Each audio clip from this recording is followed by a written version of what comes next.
Now, I would like to introduce to all of you to this third speaker of the day, Dr. Sanjeev Kumar Bragta. Dr. Sanjeev Kumar Bragta is presently an Associate Professor of Political Science at Himachal Pradesh University, Department of Evening Studies, Shimla.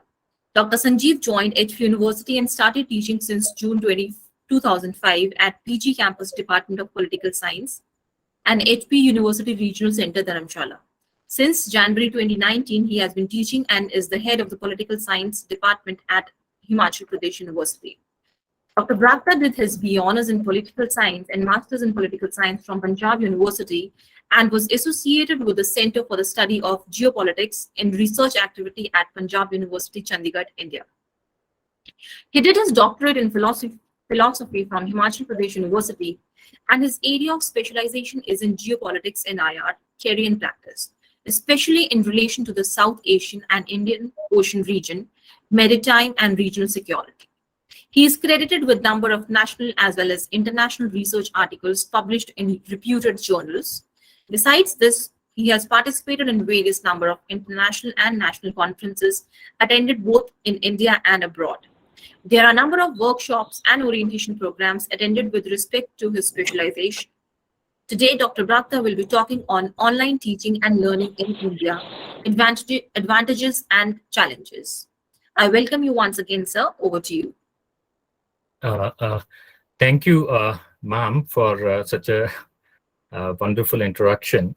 And first of all, I would like to thank Dr. Shailja, ma'am, for giving me this opportunity to have a lecture on online teaching and learning in case of India, because I have faced so many challenges, because being a traditional, kind of teaching, which I have gone through theoretically and conceptually, reading books and all, it was really very tough during the COVID times, and I have faced many challenges being a teacher. So it was a kind of experience which I'm sharing, rather a kind of extensive lecture, because I'm trying to contextualize and problematizing the issue of online teaching and learning, specifically where I'm teaching in the Department of Evening Studies, and I'll share my lecture on this. And before that, I start my lecture. I'll briefly try to introduce my lecture in a historically speaking the higher education or the kind of education system in India, that is ancient Indian education system in India, how it has been transformed to the British colonial system, and then in the post colonial or the post independent India, various committees and various, and before I switch over to the online education system in the pandemic as well as in the globalizing world in the 21st century. So I'll try to share my PPT. पता नहीं, हमको तो नहीं बोला है.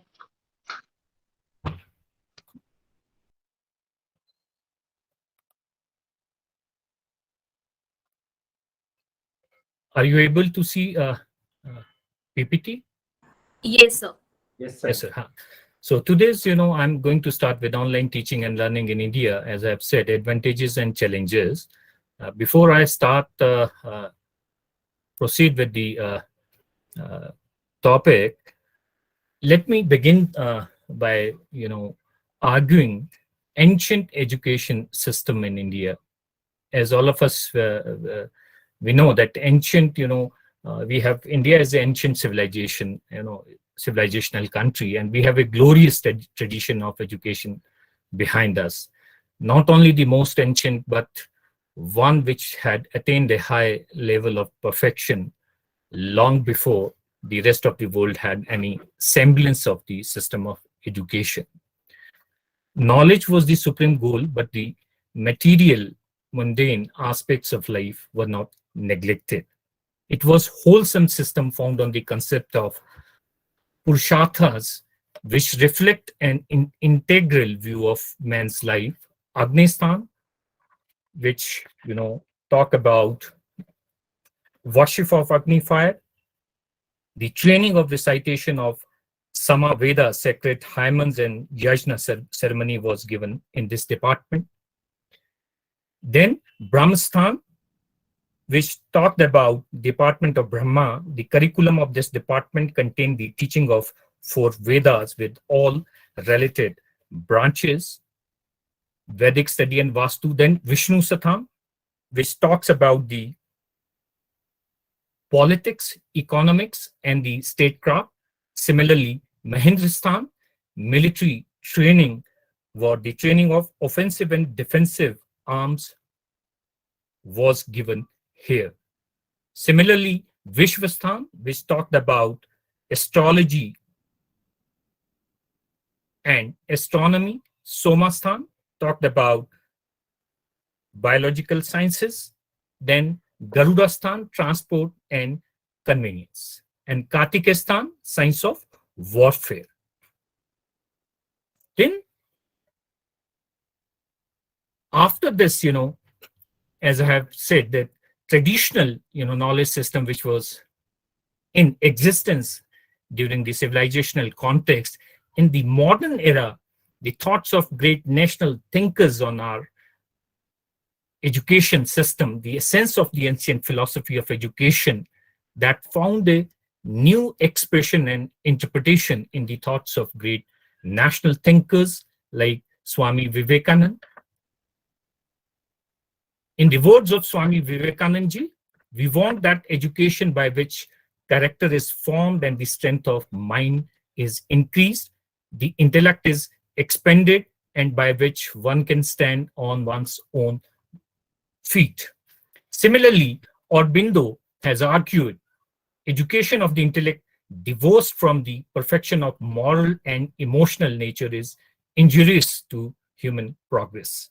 In the words of Gandhiji, Mahatma Gandhiji, unless the development of the mind and body goes hand in hand with a corresponding awakening of the soul, the former alone proves to be a poor, lopsided affairs. My argument in the thoughts of these great national thinkers shows the visionary thoughts of the great thinkers, great Indian thinkers. When coming to the higher education in India, I would like to give a brief overview with the entry of the Britishers in India, the legacy of colonial past, because we are still, overburdened with the colonial legacy in terms of bureaucracy as well as in terms of our civil services. The system was devised by alien rulers to suit their colonial interest in the pre-partition era. In the words of T.B. Macaulay, known as the chief architect of the Indian education system, his intention was not just to create an army of clerks, as commonly mentioned. It had a deeper design to keep the Indian psyche under perpetual or continuous subjugation. Similarly, Macaulay was really a great visionary. He succeeded to a great extent in his objective of English higher education system in India.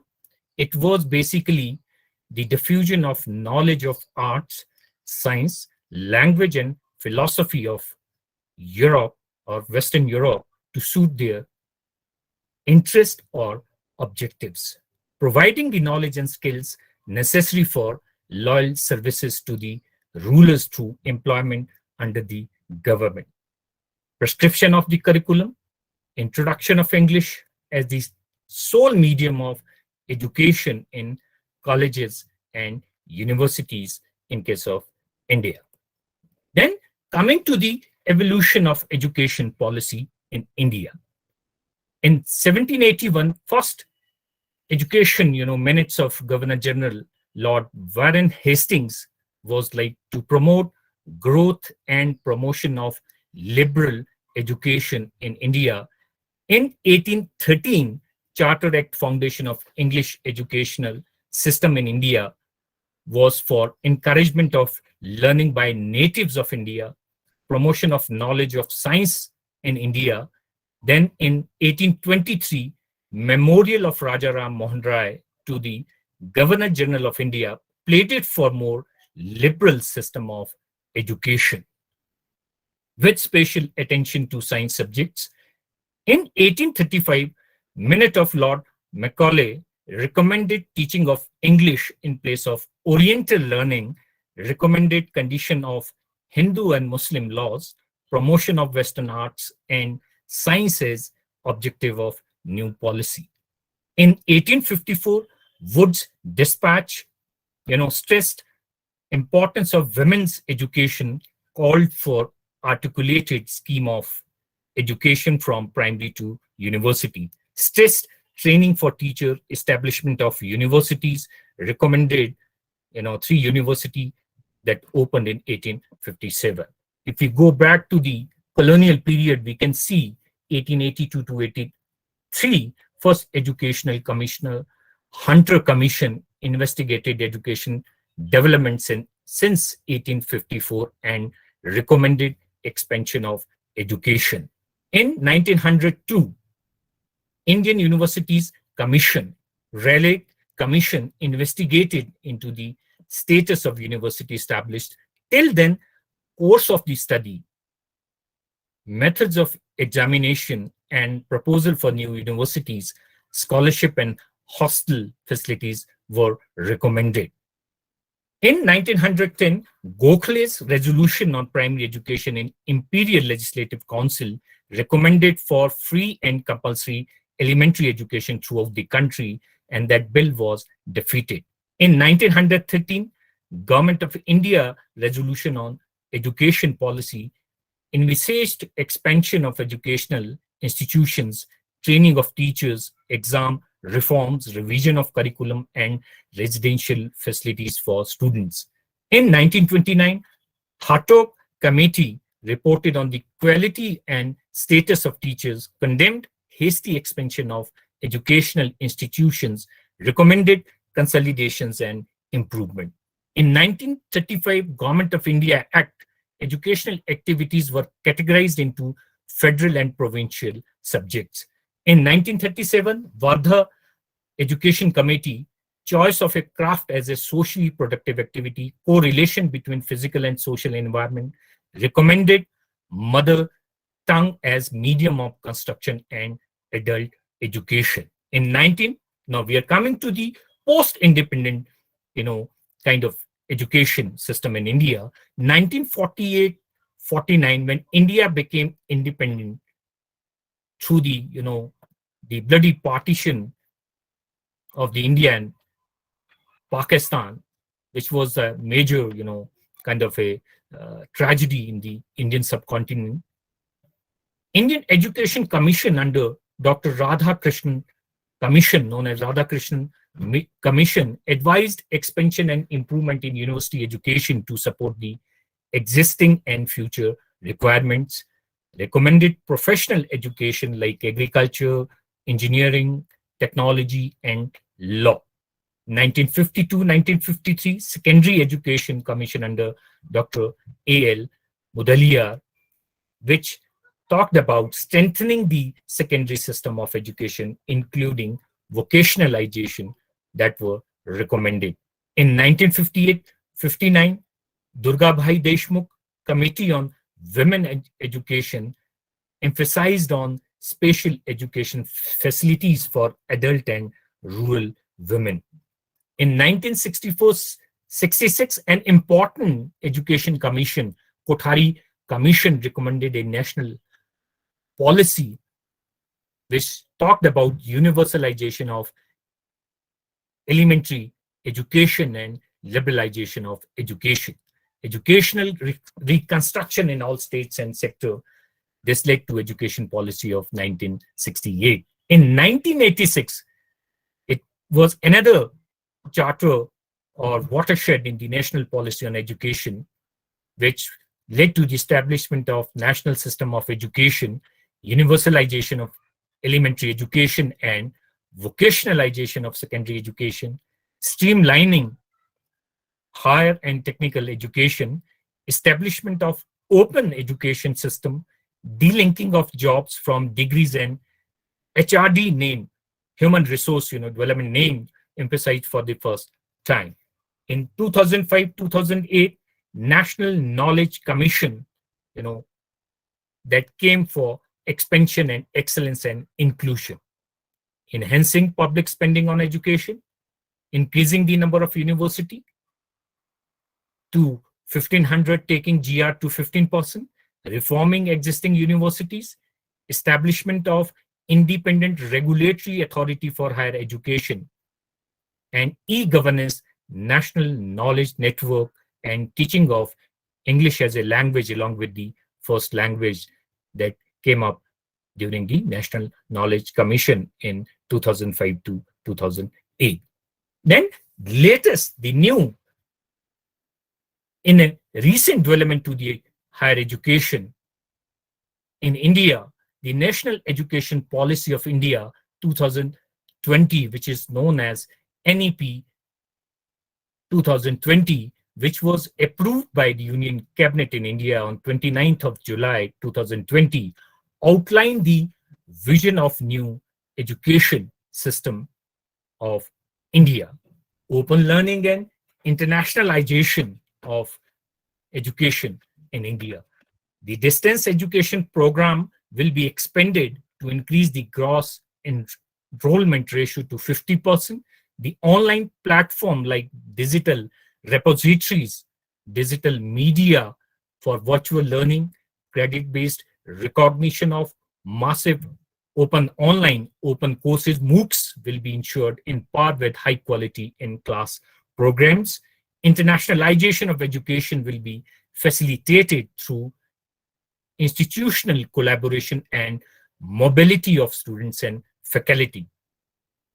This new education policy, NEP 2020, recognizes that the vocational education is perceived to be inferior to mainstream education. Hence, this policy aims to overcome the social status hierarchy associated with vocational education and requires integration of vocational education programs into mainstream education in all educational institutions in a phased manner.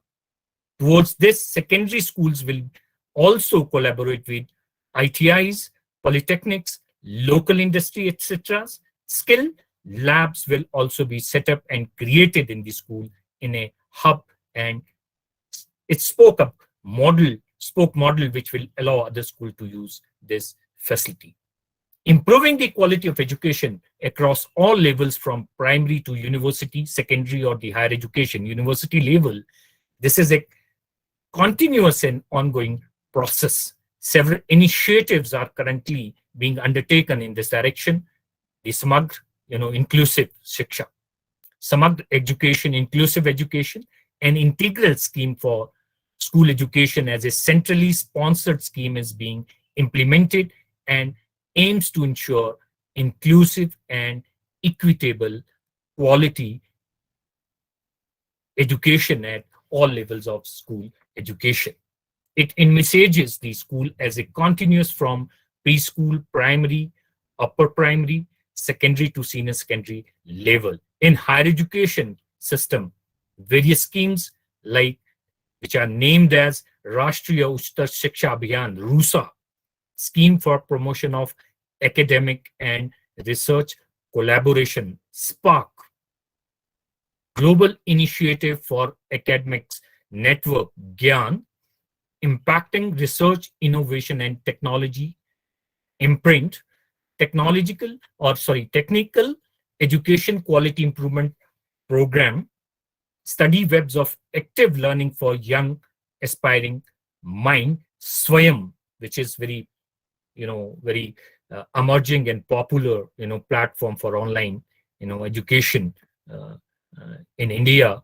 National Digital Library Campus Connect Program, Uchtar Avishkar Abhiyan, Unnat Bharat Abhiyan, Impactful Research in Social Sciences, IMPRESS, Utter Ranking of Institutions on Innovation Achievement, National Institution Ranking Framework, NIRF, are being implemented to improve the quality of higher education. A number of initiatives are also undertaken by University Grant Commission in India and AICTE for quality improvement in higher and technical education. National Education Policy 2020 unequivocally endorses and envisions a substantial increase in public investment in education by both the central government and all state government. The center and the states will work together to increase the public investment in education sector to reach 6% of the GDP at the earliest. Now, why I have gone through the historical account of the ancient Indian, education system, and then coming to the British colonial system, one can say pre-colonial education system, and post-colonial or the post-independent education system, and various commission and various policies and program, and recently the recently introduced new education policy about higher education, which talks about the future of online, which also talks about the future of online education in India. It is against this backdrop I'm trying to argue various, challenges as well as, opportunities about online teaching and learning in India. The development of technology, as all of us, we know, we are in the globalizing era where, space and the, in this, territorial context of the globalization, there is a space as well as time compression due to digitalization of the global world. The development of technology has brought tremendous change in the almost in every walks of life. The online teaching and technology has also impacted the process of education, not only in India, in every parts of the world. The face-to-face teaching has experienced a remarkable change in the recent years. Despite of all this, although face-to-face education is still considered as the dominant themes, but online courses is also making inroads to the field of education, especially in the present circumstances.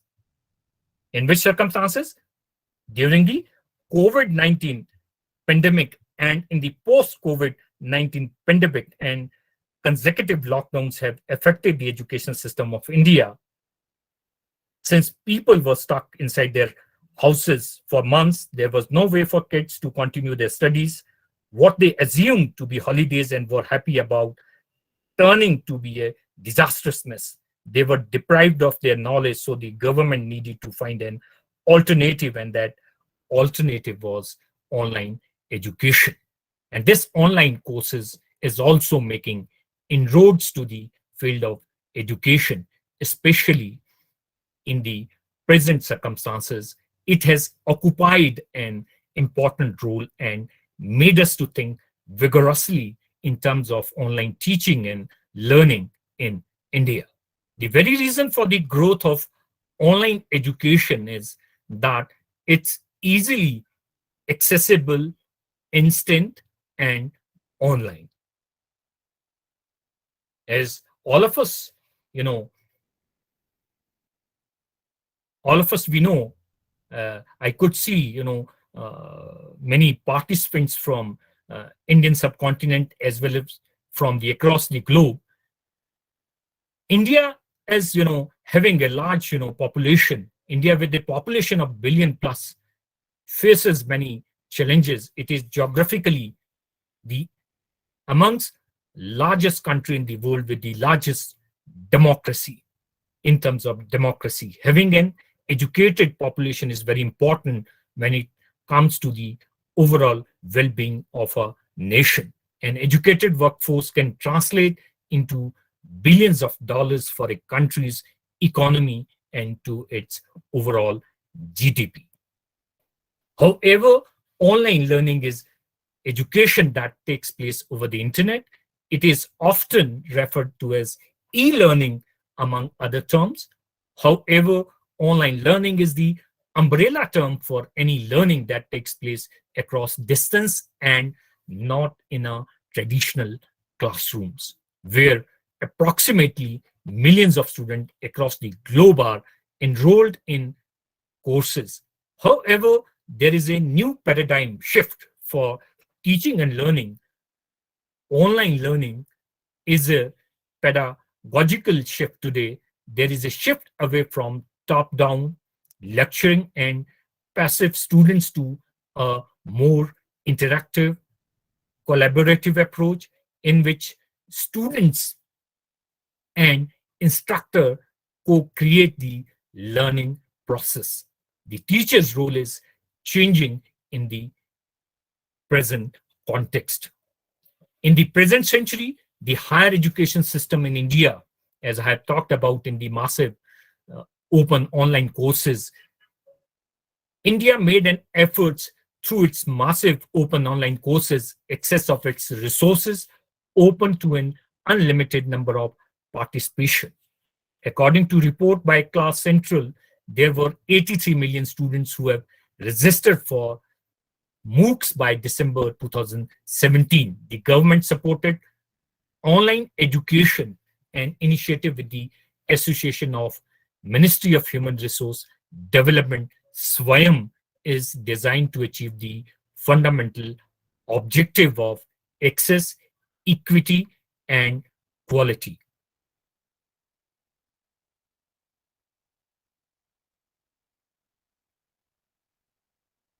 Then coming to the advantages of online teaching and learning. As we know, online distant learning meets the needs for an ever-growing population of students who cannot or prefer not to participate in traditional classroom settings.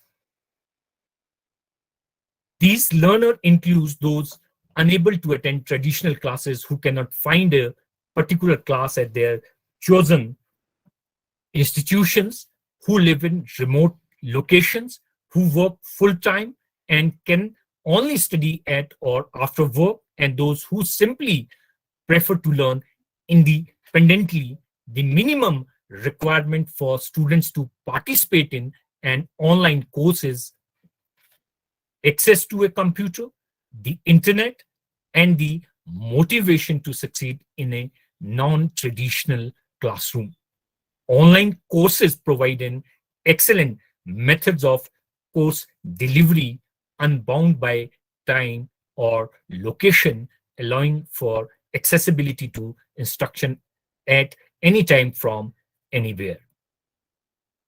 Learners find it very convenient way to fit education into their busy lives. The ability to access a course from any computer with internet access 24/7 is a tremendous incentive for many of today's students. Some of the main advantages of online learning includes like its convenience, that is 24/7 access from any online computer and accommodates busy schedules.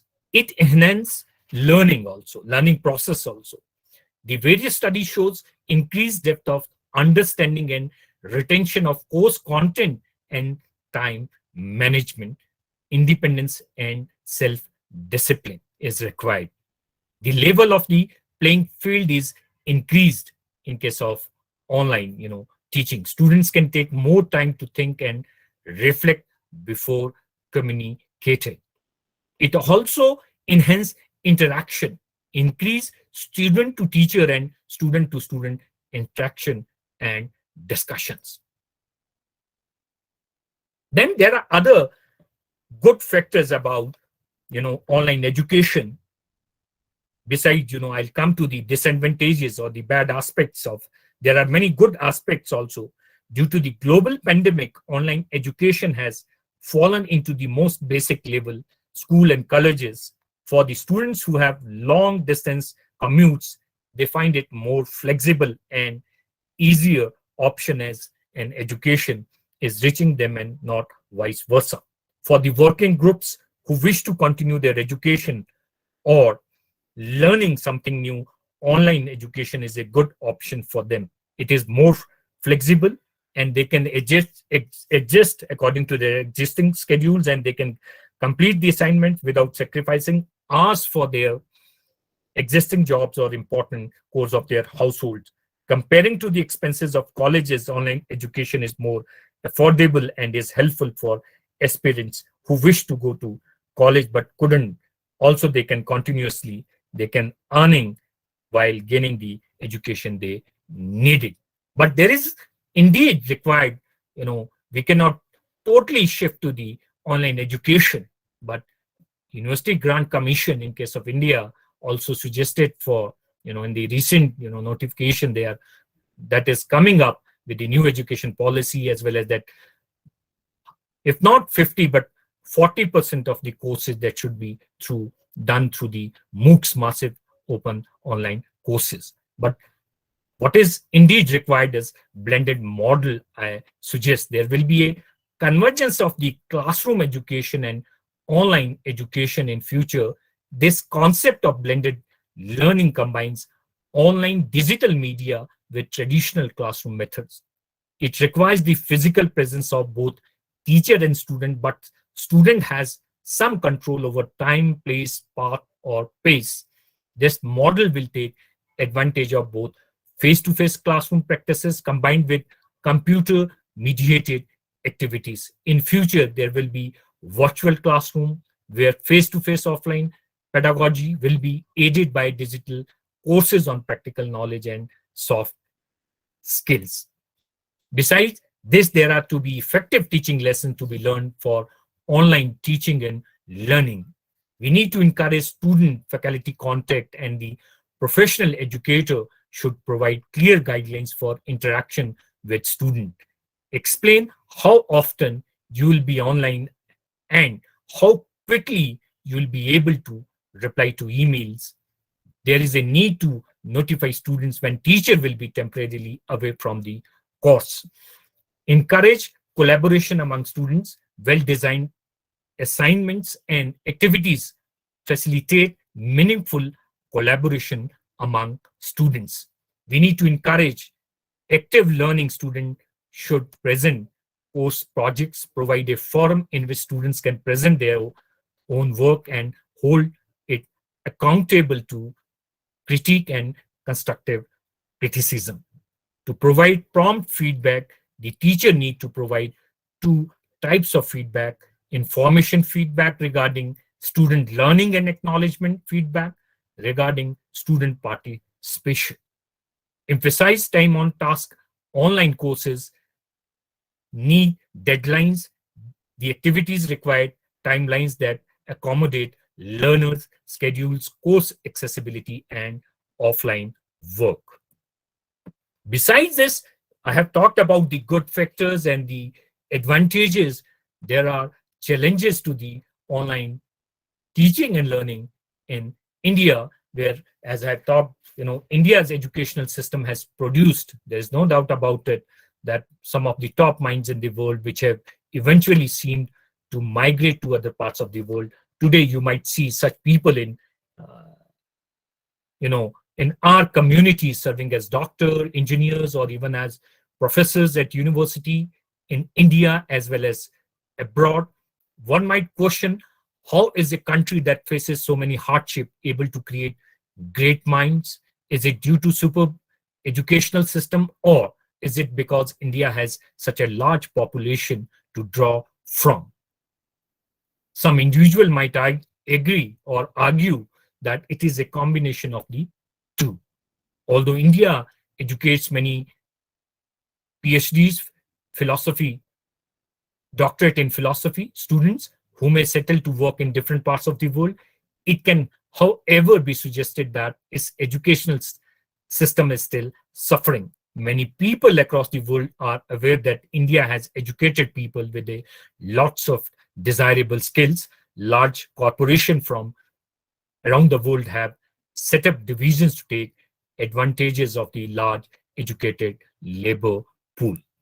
Having a large educated population might naturally and very well so be a sign of a strong educational system. In case of India, though, for many poor people, a strong educational system is by no means true. Current education in India is not keeping up with the demands, and for some individual, it is not providing results also. That is why new education policy has been introduced. There is a quite large number of India's population lived in rural India with approximately equal distribution in both the rural and urban areas. To make education more accessible, some Indian institutions have created online teaching and learning sites where students can learn and obtain certain skills and credits. Online teaching and courses in India also ignore the content around basic literacy and primary education needs of the marginalized, poor, rural population. Although campuses were, while they are still not accessible for many people in rural India, another reason access to technology is limited due to infrastructure. All throughout India, major infrastructure is lacking, from regular power use to telephone connections. Most of the countries, rural communities do not enjoy the lifestyle that their urban brothers and sisters enjoy. Due to constraint on the power grid, India's rural communities are the first one to have their power turned off so that the city's manufacturing district can keep on producing. The limited access to technology make it difficult to provide education to many Indians. Without affordable hardware, a sustainable power, there might be a little hope. In recent years, the government has recognized the problem and has taken steps to solve some of the problems. With such a small population having access to computers and internet, as I can let you know about according to the Hindu newspaper reports, that only about 37% of the schools in India had a functional computer facilities on campus in 2019-20. According to the data, among major states, only in Kerala, more than 90% of the school had these facilities. So, with such a small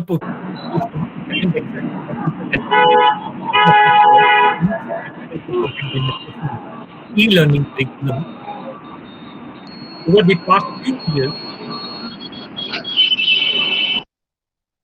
internet usage has rapidly expanded in India. Many rural areas of India are seeing an increase in access through mobile phones. Slowly, the infrastructure that makes e-learning possible is all being put in place. So, how to bridge the gap? There is challenges of this higher, teaching and learning in India.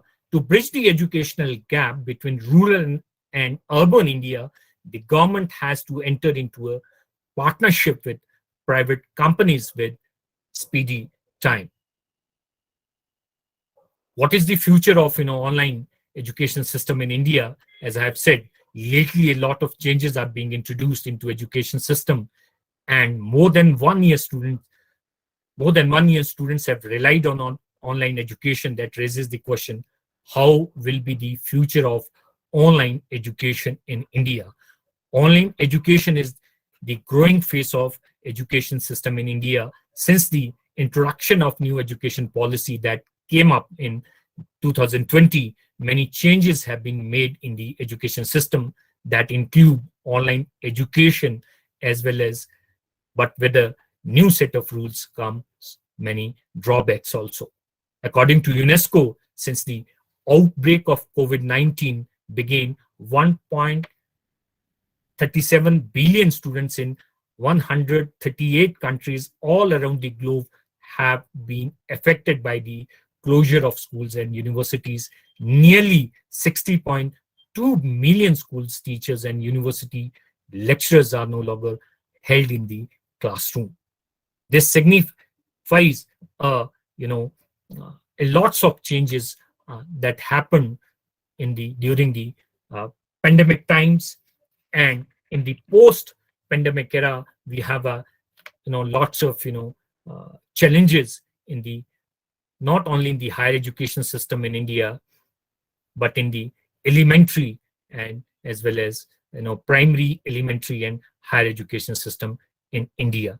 There, my argument will be in regard to the online education system in India by concluding the way that there is a need to have a blended kind of education, both online as well as classroom teaching is still a dominant, and it is required also because it is very important also for having a a direct participation with students and keeping an observation, having a dialogue discourse uh, within the classroom, as well as the online these platforms like UGC, University Grant Commission, EG Pathshala, as well as Swayam and the other massive MOOCs program. We need to have a both way, that is blended kind of education. With these words, I would like to end my presentation. Thank you. Thank you for the organizer for giving me this opportunity. Thank you very much. Thank you very much, Dr. Brakta. Indeed, it was again a very informative presentation given by you, and specifically from Indian context, from Indian point of view, we understand how difficult it became for all of us, for both the teachers fraternity, and as well as the students to cope up with the pandemic. And yes, we are hopeful, and we are looking like we are trying to opt for the blended mode of education so that we are prepared for any kind of threats which come in future. Also, I would also like to say, like, though it was a challenge, big challenge for each and every one of us, specifically in rural areas of India, but then to some extent, I think so that we have come out successfully and we have tried to cope up with the situation. So hats off to all the teachers and the students to cope up with the pandemic. Now, That is the reason, ma'am, I'm today here, because I never knew all about these kind of global these kind of PPTs and all. I was busy with traditional kind of teaching, but this COVID gives us an experience, kind of experience to learn these kind of platforms. And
Hello. Yes, ma'am. We can hear Extremely you. sorry. Actually, there was power cut, so I had to reconnect. Yeah. Now I would ask all the participants to please turn on their cameras, and whatever questions, queries, concerns, observations, whatever you have from all the three speakers present over here for today's session, you can please ask from them.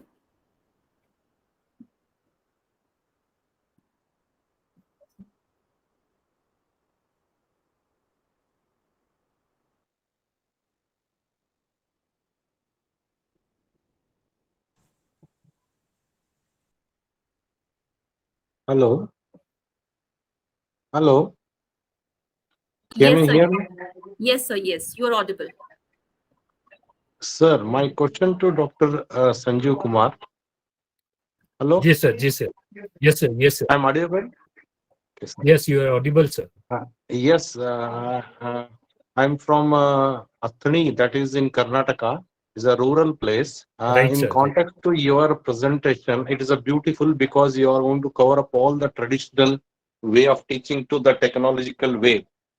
I'm working Right. with the Department of Computer Science. My question is whether we are moving towards the traditional way to computerization of teaching.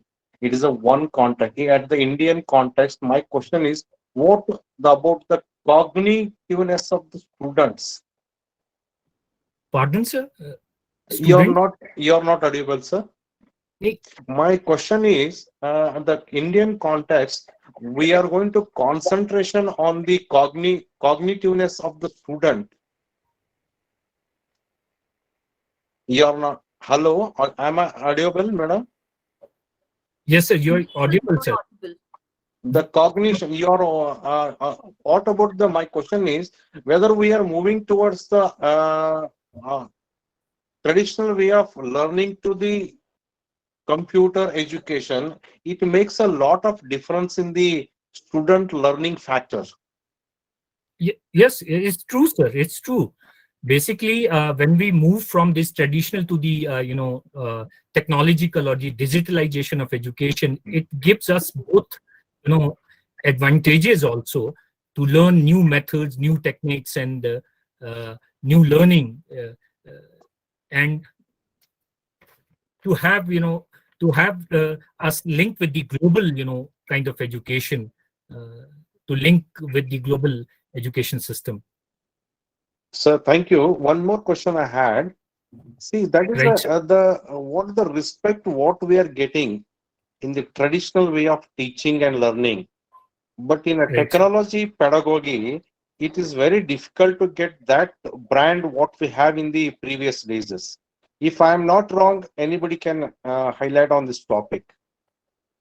No, you're right, sir. You're right, because there were debates like totally relying on the technology even during the pandemic time. Also, we faced lots of problem as well as kind of psychological even into teaching also, because when we in the post-pandemic era we were waiting for classroom teaching also. Yeah. So that is why talked about the blended kind of education. Because when we make observation, even in research, teaching methodology and research, when we are in a classroom, we do have an observation, and then we can respond to the students' queries also. Because having online kind of education system also gives us certain disadvantages also. Small observation, small interaction, physical in the classroom gives us more advantages also. We cannot discard, that is why new education policy, which talks about not only the blended kind, but as well as of the traditional knowledge, languages, local knowledge system that needs to be introduced in higher education, system in case of India. We have to move away from the totally what we have developed in research is the Western model of development. Indigenous model of theory building and research needs to be introduced. We have, as I have talked about in the ancient civilizational context, so there is no dearth of knowledge system in case of India. Yeah. Vasudhaiva, the globalization we talk about in the 90s, But in the Indian context, Vasudev Kudumbakam, whole world is a global village. We have talked so long back. Sir, if you are giving the time for another minute, I'll ask one more question related to this. A very good session we have, but contrast to this session, whether we are losing the best bonding among the students and the teachers using this technology. If I'm not wrong, because I'm working with the Department of Computer Science, I know what the bonding we have with the student in the post-colonial education in the beginning, but today we are losing that bonding with the students. Sir, I'll reply to this my own experience, Yeah. because I was posted at Himachal Pradesh University Regional Center Dharamshala for long 12 years. Yeah. So when I shifted to this Shimla University Department of Evening Study, I used to share with my colleagues that when I was at Dharamshala, I was having a very emotional and bonding with my students from rural folks, Yes. from Chamba, from areas of Chamba, Pangi. When I entered Shimla is a city, capital of Himachal Pradesh. Yes. I could see the professionalism in case of students. They'll come, they'll say good evening, sir, good morning, sir. But at the same time, I could see myself the lack of that bond which I have seen in Dharamshala, and the kind of a feel that comes from within that was lacking. In Dharamshala, it was more emotional and there was more bond and with my students. But here in case of Shimla, I could see even researcher, I could see their professional approach. They'll come for signing, their amount whenever they have, JRF conditions, all that they'll say. We are not in touch, as you have rightly pointed out, sir, that there is a lack of interaction among teacher and student. It is both way also, not on the student part. Even we as a teacher, many times, we don't have more interaction with our students. Maybe it's vary from person to person. Yes. But I also try to make a kind of interaction or bond with my students, but very few response here in Shimla. But when I was at Dharamshala, majority of the class, they were like more interactive and more emotional and bonded between student. There more bond between student and Yes. teacher. Thank you.